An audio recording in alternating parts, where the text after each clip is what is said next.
नमस्कार। In the search of Ram series का ये दूसरा पार्ट है। मैं वरुण सखाजी श्रीवास्तव आपका चैनल में स्वागत करता हूँ।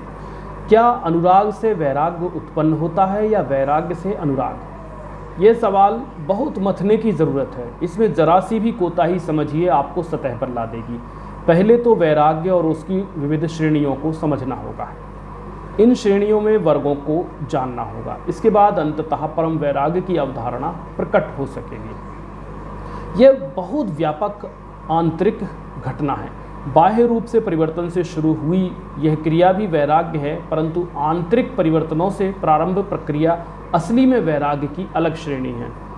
यह श्रेणी बाह्य वैराग्य की तुलना में अधिक शक्तिशाली और शुद्ध है। यद्यपि इसका अर्थ ये नहीं हुआ कि बाकी की श्रेणियाँ अशुद्ध हैं। वैराग्य की एक स्थिति अभाव होती है, एक स्थिति अघाव होती है। अघाव मतलब हर चाही गई वस्तु की प्रचुरता। जो आपने इच्छा की वो आपको मिल गया और आप उसको पा करके अघा गए, उसको कहते हैं अघाव। महात्मा बुद्ध को वैराग्य अघाव से हुआ। उनके बारे यह अनुराग से उत्पन्न घटना होती है उनके बारे में।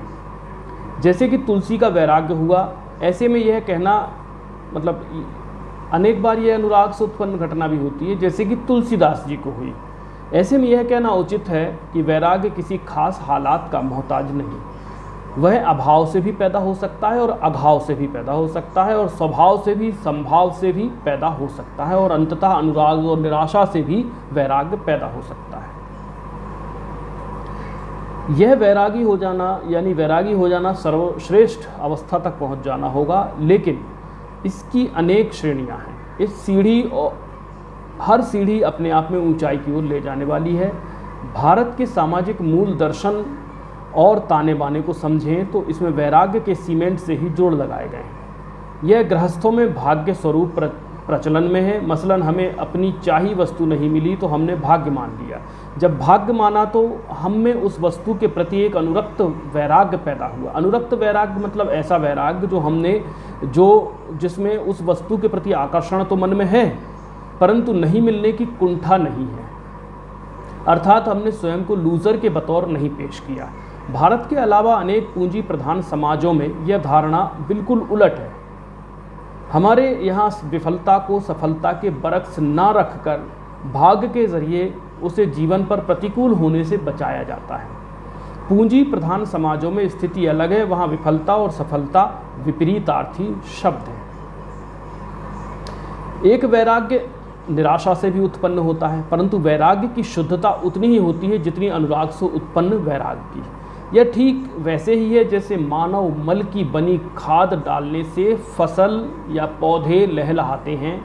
इसका अर्थ यह नहीं हुआ कि उस फसल या उन पौधों में वो तत्व और वो दाना और वो चीज़ें नहीं होंगी, स्वाद नहीं होगा, खुशबू नहीं होगी जो कि बिना खाद के फसल में होगी, बल्कि वो और ज़्यादा अच्छे किस्म की फसल बन करके आएंगी और अच्छी पैदावार के साथ सामने आएंगी अगर उनको ये खाद मिलेगी।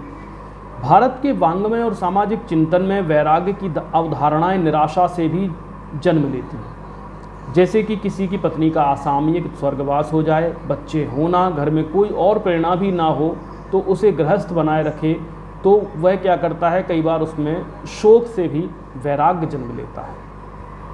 शोक से जन्म वैराग्य जो है विकट असरकारी होता है। इसमें उन सब अनुरागों से विरक्ति का प्रभाव होता है जो जीवन को आकर्षक और सदा इसी सांसारिक जीवन में रहने को विवश करती हैं। तो कहने का अर्थ ये है, निराशा जैसी नकारात्मक चीज़ भी सकारात्मक हो सकती है, वो आपको वैरागी बना सकती है। इसका अर्थ ये नहीं है कि आप फ्रस्ट्रेट हो जाइए। जो पूंजी प्रधान समाज है वहाँ पर इसके लिए फ्रस्ट्रेट शब्द बना हुआ है, लेकिन भारत में इसके लिए वैराग्य भी एक अवधारणा है।